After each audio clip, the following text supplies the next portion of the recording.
¿Cómo están? Qué bueno.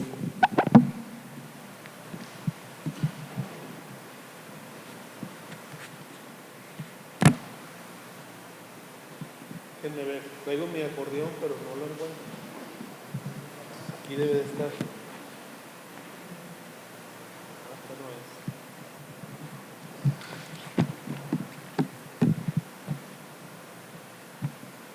Aquí lo tengo.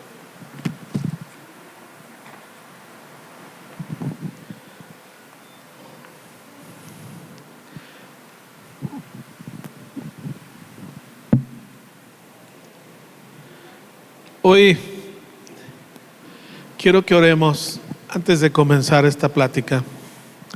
Padre, te damos gracias, Señor, por tu amor y misericordia, por la gracia derramada en la vida de cada uno de nosotros. Te glorificamos, te amamos en esta mañana y nos ponemos en tus manos, Dios, para que tú nos muestres, Padre, lo que tú quieres añadir a nuestros corazones y mentes en esta mañana. En el nombre de Jesús. Amén, amén, amén. Muy bien. Hoy vamos a hablar de un tema que es muy, muy importante. Y créanme lo que cuando empezaba yo a leer la Biblia me llamaba mucho la atención y tenía muchas dudas que fueron disipadas a través de los años y de leer y escuchar y aprender cosas. Y es algo que quiero compartir con ustedes. Vamos a Marcos capítulo 14, versículo del 32 al 36.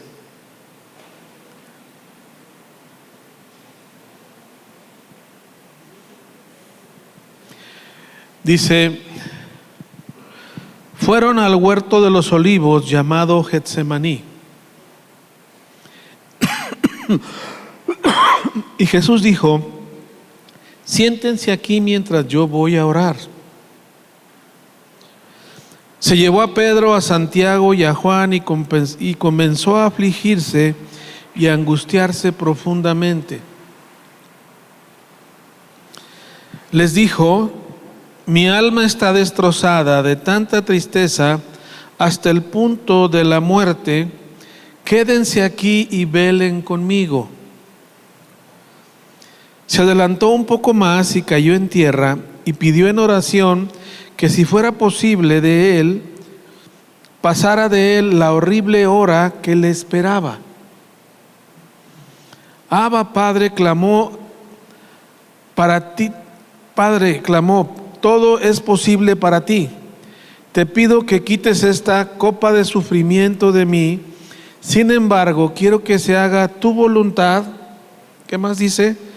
No la mía. Déjenme decirles algo. A mí me intrigaba mucho esta parte de la lectura. Jesús va a Getsemaní y acuérdense que Jesús minutos después iba a ser atrapado, iba a ser capturado para ser sacrificado. Primero lo juzgan, pero si tú ves la Biblia, los fariseos le habían dado una especie de guardia de los mismos judíos y unos soldados romanos. Fue una turba por él. Pero antes de ese hecho está una oración en este huerto de Getsemaní, también llamado el huerto de los olivos. El hecho que antecede a esta situación es la última cena. Jesús está con sus discípulos, termina ese último encuentro y despido con ellos y se va a Getsemaní. Solo se lleva unos cuantos de los discípulos, no se los lleva a todos. Y se va a orar. Y tiene una oración verdaderamente intensa que rebasa cualquier tipo de momento en su vida. Hasta este momento de la vida de Jesús, tú lo ves completamente sobrio, enfrentando las situaciones más complicadas y más difíciles, pero siempre mantiene un estado de control. No sé si me explico. Nada lo asusta, nada lo saca de onda. siempre tiene todo en control hasta este punto. Hasta este punto. El libro de Lucas es un poco más explícito en cuanto a su situación personal y de angustia que está sufriendo en esta oración, que dice que empezó a sudar gotas de sangre. Incluso ese evangelio menciona que un ángel de Dios vino a fortalecerlo. O sea, era algo verdaderamente difícil, algo que Jesús no había experimentado hasta llegar a este punto. Él sabía que iba a ser sacrificado, lo supo siempre. Ayer tuvimos un estudio con los que están llevando fundamentos del conocimiento cristiano, y ahí vemos cómo en el capítulo 8, 9 y 10 de Marcos, Jesús les está anunciando: el Hijo del Hombre va a ser entregado, lo van a escupir, se van a burlar, lo van a azotar. Jesús sabía perfectamente lo que Isaías dice, lo que él iba a sufrir. Pero ¿qué sorprende a Jesús? ¿Por qué tiene esa reacción de ser sorprendido en medio de esa oración? ¿Y qué le hace a Jesús verse sorprendido, verse impactado? Porque si ustedes se fijan, el versículo 33 dice: comenzó a afligirse y a angustiarse profundamente. Quiero admitirlo, yo por mucho tiempo dije, bueno, pues es que una cosa es saber que te va a pasar algo, pero ya cuando llegas, pues la cosa es más dura. No sé si me explico. Y venía un sufrimiento físico terrible, ¿sí o no? Yo siempre tuve en mis inicios esa idea. Déjame decirte, estaba totalmente equivocado. Ese no fue el motivo por el cual se empezó a angustiar. Él supo con lujo de detalles el sufrimiento que iba a venir. Y no fue ese hecho el que realmente movió a Jesús y lo cimbró. Ahora, déjame decirte algo. Si tú ves, por ejemplo, la muerte de Esteban, ¿cuántos se acuerdan de Esteban? Estaba de rodillas, viendo al cielo, sabía que iba a morir. Estaba viendo la gloria de Dios, pero da la impresión de que está más tranquilo que nada y disfrutando el momento. ¿Sí me están entendiendo? Hay un montón de historias en la literatura judía, en Macabeos, por ejemplo, de hombres que murieron y estaban mucho más calmados que Jesús. ¿Sí me están siguiendo? Para enfrentar la muerte. Leí acerca de una pareja de hombres en 1555 en Londres, que fueron quemados por su fe. Y están los dos ahí antes de quemarlos, y uno de los dos le dice al otro: mira, no te preocupes, físicamente estas velas van a estar encendidas 1 hora, los iban a quemar a ellos. Pero espiritualmente estas 2 velas van a arder por años y años y años en toda Europa. No sé si me explico. Y estaba en cierta forma feliz de ser sacrificado. Y hay muchas historias alrededor de gente que muere, de mártires que mueren, pero no están angustiados. Jesús sí. Ese hecho a mí me llamaba mucho la atención. Siente temor. La expresión siente temor que acabamos de leer, en el griego original, ¿sabes qué significa? Una sensación, o sea, las voy a leer textual, aquí la anoté, por eso quería mi acordeón. En griego dice abrumado por el horror. Estaba abrumado por el horror. ¿Qué está pasando en esta oración? ¿Qué ocurre en este momento? Jesús echa un vistazo a lo que va a beber en la copa. La justa ira de Dios. La ira de Dios. Eso es lo que a Jesús se le permite ver en ese momento. Y digamos que empieza a captar la dimensión de lo que va a vivir. La dimensión de lo que va a pasar, de lo que va a enfrentar. Y fue solo déjame decirte, una probadita. Cuando ustedes vean la palabra copa en la Biblia, muy comúnmente, no siempre, está hablando de un símbolo, y el símbolo es la ira de Dios. No dice el corajito de Dios, dice la ira. ¿Estamos de acuerdo? Si tú vas a Apocalipsis, ahí vas a encontrar 7 copas. Y es muy interesante, algún día lo enseñaré. Pero tiene que ver con situaciones de ira justa de parte de Dios. Ahora tú dices, bueno, pero si era su padre, ¿por qué se asusta de la ira de Dios si él no había cometido pecado? ¿Estamos de acuerdo? Es más, el padre lo alaba y le dice, este es mi hijo amado en quien tengo complacencia. ¿Cómo te sentías cuando cometías un error de niño y sabías que te iban a descontar? ¿Cómo te sentías? Yo traía una inquietud y una ansiedad horrible, no sé si me explico, porque mi mamá tenía muy buena mano para aquello de la disciplina. Muy buena mano. Y mi espalda, y más abajo de mi espalda, lo constataron un montón de veces. ¿No te ponías angustiado así, híjole? Porque tú eras el culpable, ¿sí o no? No había forma de echarle la culpa a nadie, nomás tú fuiste. Y quiero que entendamos algo.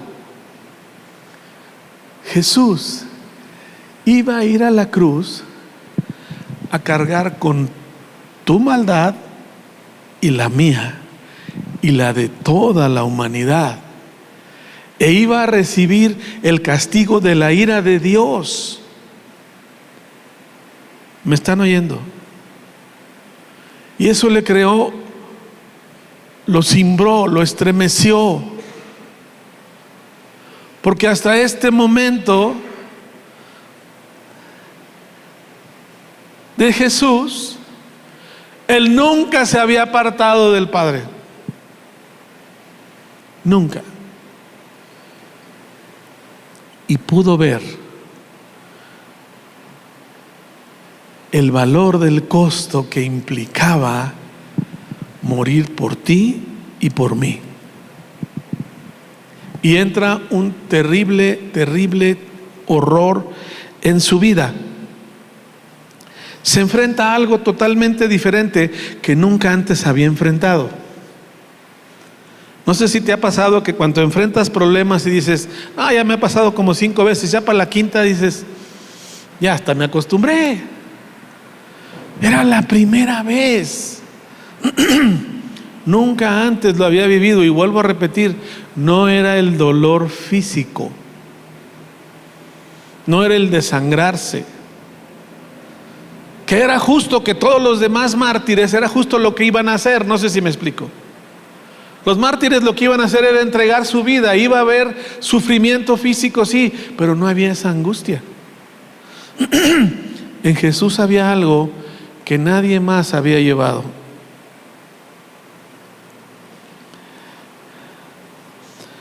Y Jesús le dice al Padre, nos muestra su vulnerabilidad humana. ¿Cuántos sabemos que Jesús era 100% hombre y 100% Dios? Había una deidad en él.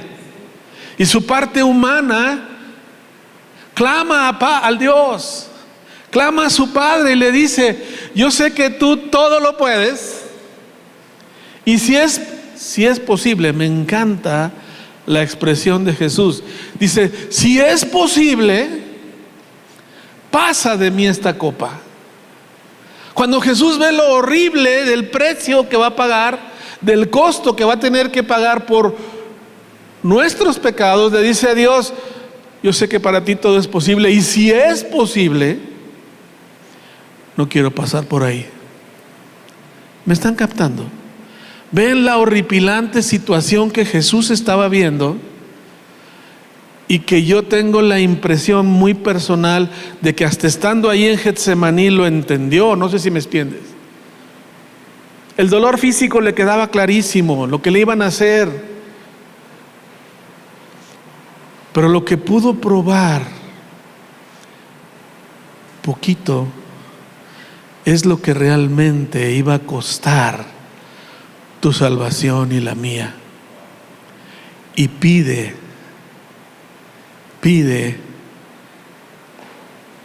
si es posible, no quiero pasar por ahí.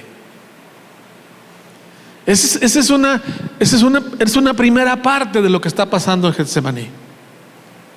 Esa es una primera parte, porque hay más cosas y más implicaciones muy importantes para ti, para mí, entenderlo plenamente. A Jesús le causaba horror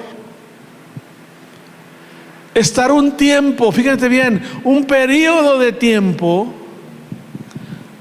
apartado del Padre y del Espíritu Santo. Él por la eternidad siempre habían estado juntos, Padre, Hijo y Espíritu Santo. Se amaban entre sí, se respetaban entre sí, se glorificaban entre sí. Había una relación perfecta, Padre, Hijo y Espíritu Santo. Y entendámoslo bien, Jesús vino a pagar ese precio para que tú y yo participáramos de esa misma relación, en donde el Padre nos ama, en donde el Padre nos glorifica, en donde nosotros glorificamos al Padre, y hay una relación perfecta. Jesús vino a abrir el camino para que tú y yo entráramos ahí y estuviéramos en esa relación, que fue la relación que Dios Padre diseñó desde un principio, y que el pecado vino a desgraciar todo.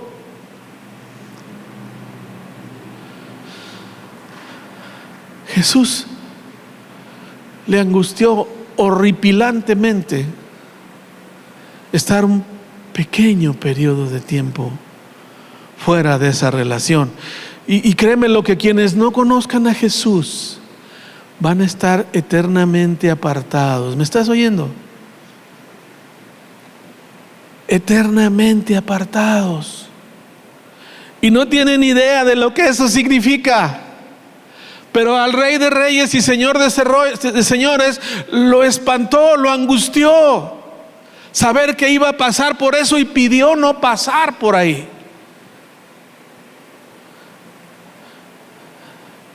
No quiero sembrar angustia y miedo en ustedes, pero es una realidad, está en la Biblia. Soy enemigo de andar predicando condenación, ¿sí me entiendes? Porque Jesús vino a recuperar lo que se había perdido, tú y yo entre ellos. Pero es una realidad.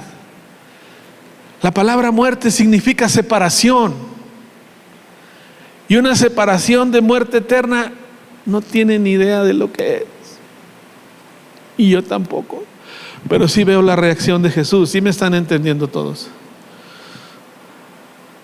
Quiero que lo entendamos todos. Vuelvo a repetir, soy enemigo de predicar para infundir miedo, porque todas las palabras de Jesús eran para reconfortar y para amar, y eso es a lo que yo me dedico. Pero está en la Biblia, amados, y también es mi responsabilidad decírtelo. Tienes que saberlo. No dejes que los afanes, problemas y tentaciones de este mundo te arrastren a lo que Dios no quiere que seas arrastrado. Él te quiere en esa relación perfecta de Padre, hijos y Espíritu Santo moviéndose entre nosotros. A eso va a regresar Jesús. ¿Sí me están oyendo? Si tienen curiosidad de saber por qué Jesús ascendió al cielo después de resucitar, quédense a la segunda plática. Yo la voy a dar. No es publicidad, pero te conviene. Y tiene mucho que ver con esto. porque es la otra cara de la moneda. No sé si me explico. En la otra plática no voy a hablar no de lo que es la separación, sino de lo que va a ser estar con Él. ¿Me están oyendo? Lo que es estar con Él, que es el plan de Dios en el cual tú y yo hemos decidido, y por eso estamos aquí. Pero no podemos desfallecer. Tenemos que seguir. ¿Va a haber problemas y situaciones? Sí, amados. Sí. ¿Va a haber cosas difíciles? Sí. Jesús lo dijo: si alguien quiere venir en pos de mí, tome su ¿qué? Y venga en pos de mí. ¿Dónde vio Jesús esa horrible expectación? Ahí en la cruz. Ahí la vivió. Ahí ya no fue una probadita. Ahí la vivió. Para que tú y yo no pasáramos por ahí. Quiero que entiendas esto: si tú permaneces en Cristo, si tú obedeces, lo amas, tú no vas a pasar por ahí, porque siempre Dios va a tenernos en sus manos. ¿Me están oyendo todos? Doy gracias a Dios por tu vida, porque viniste hoy. Esta plática va a cambiar tu vida. Tu visión tiene que estar bien clara. Tengo que acabar la carrera y estar con Jesús. No importa tu edad, si estás joven, soltero, si estás estudiando o si estás betarro como yo. Perdón, jóvenes de edad avanzada. Ya le dije betarro al Señor, ¿no? Y a mi estimado Rogelio, y a ti también. Bueno, no, pues ya a René ni le pregunto. Pues tú también te toca, Rogelio, ni modo, ya estamos de este lado. Pero esto tiene que cambiar nuestra vida y nuestra visión.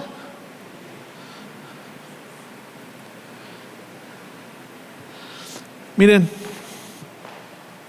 hace algunos años conocí a un hombre, yo le compartí de Cristo a él y a su familia, y vinieron a formar parte del camino de Dios. Y este hombre no tenía mucha preparación, sí leía su Biblia y le echaba ganas, y vivió su vida. Dejó una herencia y al último habló con sus hijos y se despidió de ellos, pero en especial del más chico. Porque el papá entendía: este no está caminando con el Señor. ¿Sí me están entendiendo?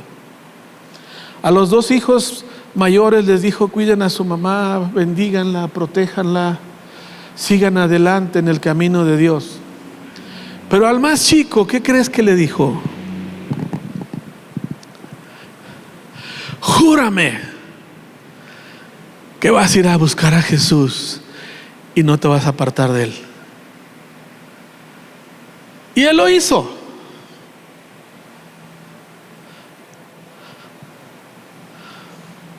Pero la realidad, pasaban los años después de que murió el papá y él no se acercaba. No sé si me estás entendiendo. No. En el fondo ni creía, nomás era para que el Señor se muriera a gusto. No sé si me explico. Que se fuera en paz con su conciencia tranquila. Vinieron los años y vinieron situaciones difíciles. Y este joven no dejaba de arrodillarse delante de la presencia de Jesús, diciendo: fue el mejor consejo que me dio mi padre. ¿Me están oyendo todos? Amados, nunca te apartes de Jesús. Es horrendo ese asunto.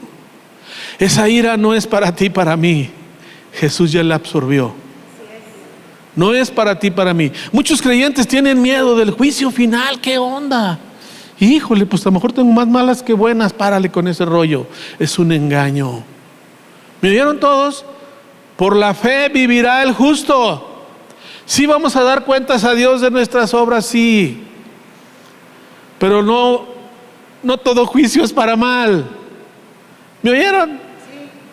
Si viene el Señor y nos pide cuentas, decimos: sí, Señor, hicimos esto y esto y esto. Yo hice esto por tu reino, yo te serví, yo estuve en tu obra, y tienes que estar gozoso. ¿Me oyeron? Si Jesús viniera hoy y me pidiera cuentas, yo estaría feliz. porque me va a agarrar chambeando. Y si me agarra predicando, le iba a decir, pues mira nada más, un botón basta de muestra. Tuve un gran amigo mío que murió así, estaba predicando, se desvaneció y murió. Pero Jesús ve lo que hay en la copa, ve la ira. Jesús se da cuenta y experimenta y entiende que ya no va a estar dentro de la relación Padre, Hijo y Espíritu Santo. Él sale. Él alcanza a ver la desintegración espiritual que había, que él siempre había vivido ahí. Y sabe que va a salir. Sabe que él ya no iba a estar unido a la fuente de amor que es Dios Padre. ¿Sí me están entendiendo? Sabía que ya no iba a estar unido a la fuente de coherencia, a la fuente de luz. Él va a estar fuera de esa relación. Y eso le provoca un terrible sufrimiento. Imagínense sudar gotas de sangre. Llega a tal el nivel de angustia que Dios manda a un ángel, ayúdalo, la está pasando muy mal. Ya vio a dónde va, ya entendió, ya captó, ya se dio cuenta. Pero Jesús mismo iba a ser probado. Hasta este momento todo lo que había hecho había permanecido muy bien, pero como hijo tenía que demostrar su obediencia, habiendo visto claramente lo que iba a pagar. ¿Me están oyendo todos?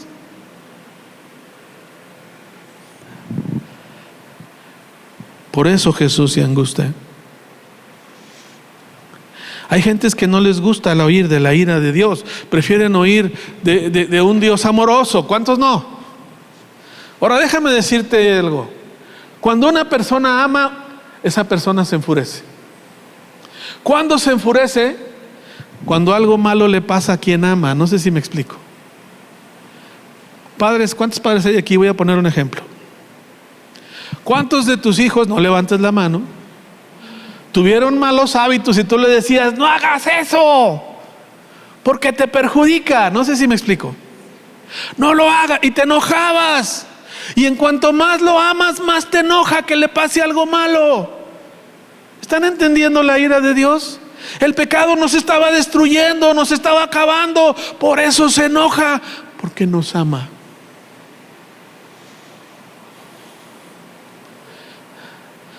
¿Por qué creo en Jesús, amados?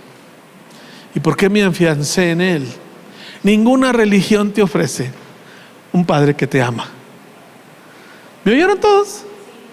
Ningún otro líder o ser que han magnificado a través de otras religiones fue y murió por mí, y pagó el precio por mí y resucitó. Por eso el cristianismo no es una religión, es una invitación a formar parte de una nueva relación de amor con tu Creador. ¿Me están siguiendo todos? Esa no es una religión. Una religión te da recetas, listas de cosas que tienes que hacer. Llámale como quieras, la que gustes. Y no estoy hablando de la supremacía del cristianismo, estoy hablando de la diferencia esencial en quien estamos creyendo tú y yo. Lo último que vamos a hacer en esta iglesia es considerarnos los mejores. No.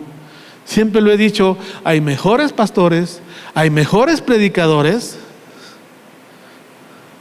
Solo somos una parte. Pero seguros de en quién estamos confiando y a quién hemos decidido amar.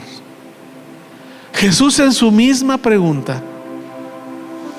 Esto, la verdad, es impresionante.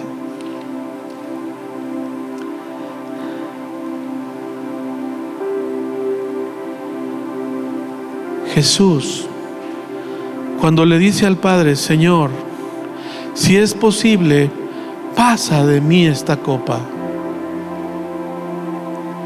jamás mencionó, jamás insinuó abandonarnos. ¿Sí me estás? Pidió otra forma, si es posible, de pagar el precio, pero el Padre le dijo: no hay otra, es la única.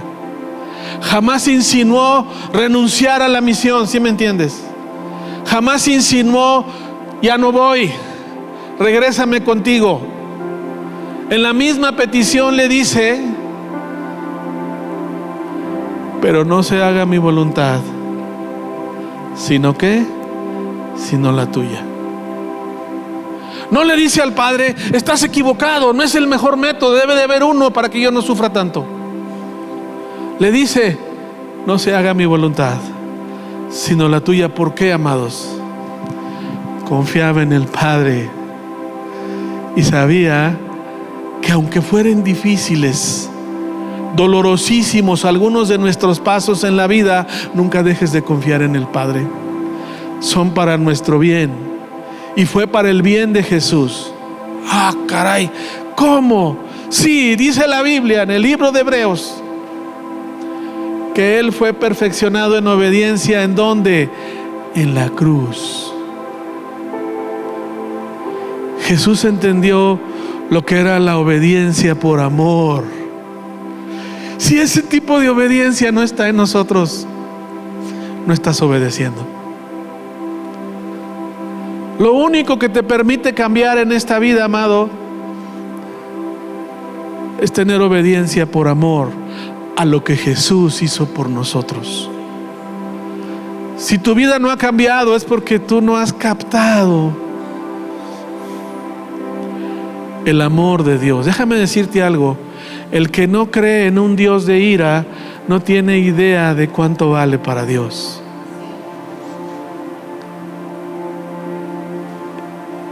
Ya deja de angustiarte por tus problemas. Todos tienen solución. Todos.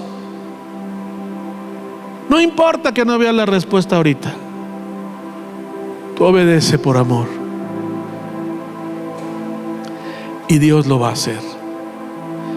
Jesús decide: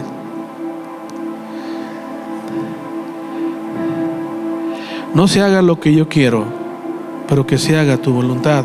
Jesús está lidiando, está luchando con el Padre, diciéndole cómo se siente, pero jamás abandona la voluntad de su Padre. ¿Me están siguiendo todos? Nunca abandonó la voluntad de su Padre.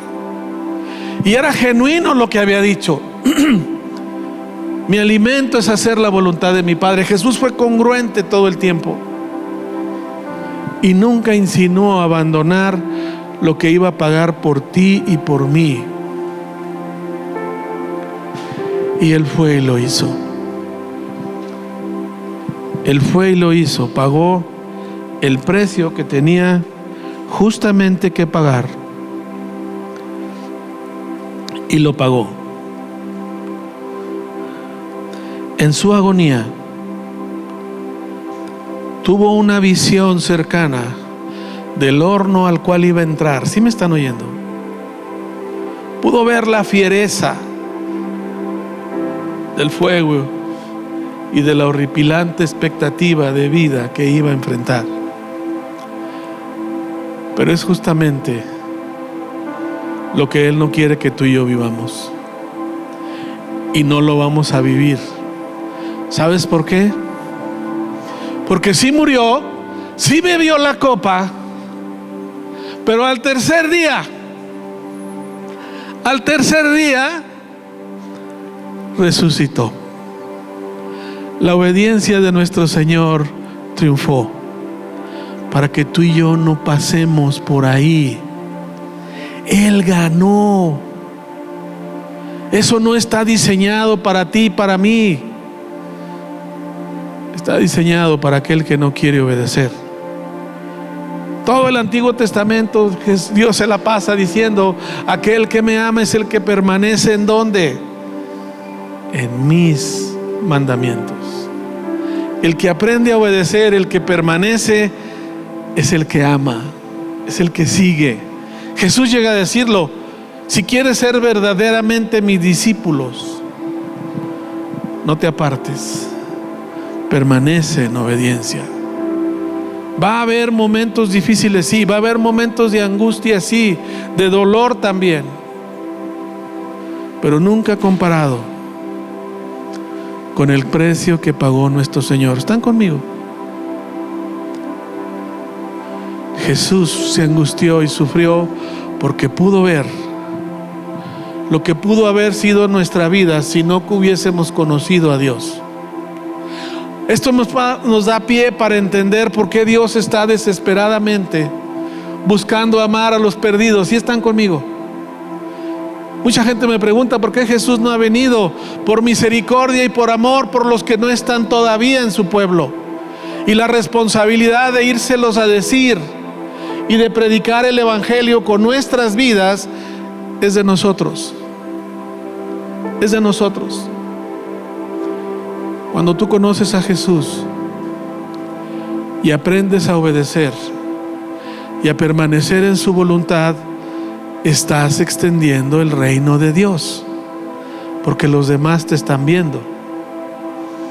Decía un hombre por ahí: cuando evangelices y quieras alcanzar a otros, si es de urgente necesidad, háblales, porque si no, con tu vida basta. ¿Me oyeron todos? Con tu vida es más que suficiente. Se puede palpar cuando alguien aprende a obedecer. Por eso Jesús impactaba. Por eso Jesús influía. Hay una mujer en la Biblia llamada María Magdalena. Esta mujer Jesús echó fuera demonios de ella. Y desde ese día lo siguió hasta la cruz. ¿Me oyeron todos? Ese es el camino que tú y yo tenemos que recorrer. Ella se quedó en la cruz, no fue de los que corrió. Los discípulos corrieron, ella no, ella se quedó. ¿Sabes por qué, amado? Ella fue arrancada y tenía gratitud y quería obedecer. No tenía que obedecer, quería obedecer y quiso seguirlo. Quiso seguirlo. Pero todo el mundo decía: ¿qué le pasó a esta mujer? Era un desastre. Andaba no mal, andaba muy mal. ¿Por qué tiene esa cordura? ¿Por qué cambió? ¿Por qué se enamoró de Jesús? En el buen sentido, ¿me están oyendo? Porque aprendió a obedecer y a valorar quién era su Señor. A muchos se nos olvida de dónde nos sacó el Señor. Y que no se te olvide, créanmelo, a mí me espanta pensar en qué hubiese sido de mi vida si no hubiera conocido a Jesús.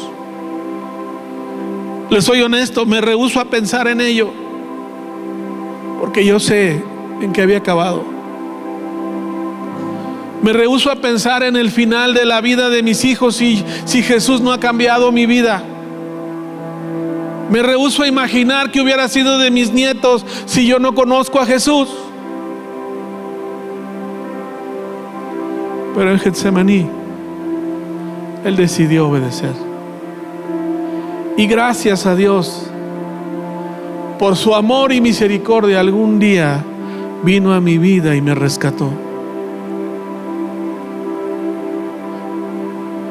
Si hay alguien aquí esta mañana que no conozca a Jesús, yo sé que hoy te queda muy claro por qué tienes que seguirlo, por qué tienes que rendir tu vida y entregarte a Él,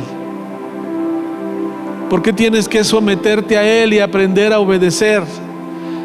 Imagínate en el futuro de tu familia, de tus seres queridos sin Jesús, y vas a tener la misma expectativa que Jesús tuvo cuando vio un poquito. Vamos a orar. ¿Quién quiere orar? Si quieres orar, ponte de pie. Si no, te puedes quedar sentado, no pasa nada. Pero si hoy Dios tocó tu corazón, como tocó el mío desde que preparé esto, es momento. Es momento de que tú mismo hagas conciencia en tu ser y te hagas una pregunta: ¿realmente amo a Jesús? ¿Realmente conozco a Jesús? ¿Realmente valoro quién es Él? Con todo ojo cerrado, si tú quieres orar, levanta tus manos al cielo y dile: Dios, hoy he captado, hoy he entendido quién eres tú, mi Señor. Yo te acepto como mi Señor y Salvador y decido amarte. Me arrepiento de mi pecado, decido obedecer en amor y cambiar el rumbo de mi vida, expuesto, Dios, a lo que venga, porque quiero estar contigo. Quiero formar parte de esa relación de amor, Padre, Hijo, Espíritu Santo y su pueblo. Yo quiero estar ahí, Señor. Te acepto como mi Señor y Salvador y renuncio a una vida que no me pertenece. Yo voy por el futuro glorioso que tú tienes para mí. En el nombre de Jesús. Amén, amén, amén. Que Dios los bendiga a todos.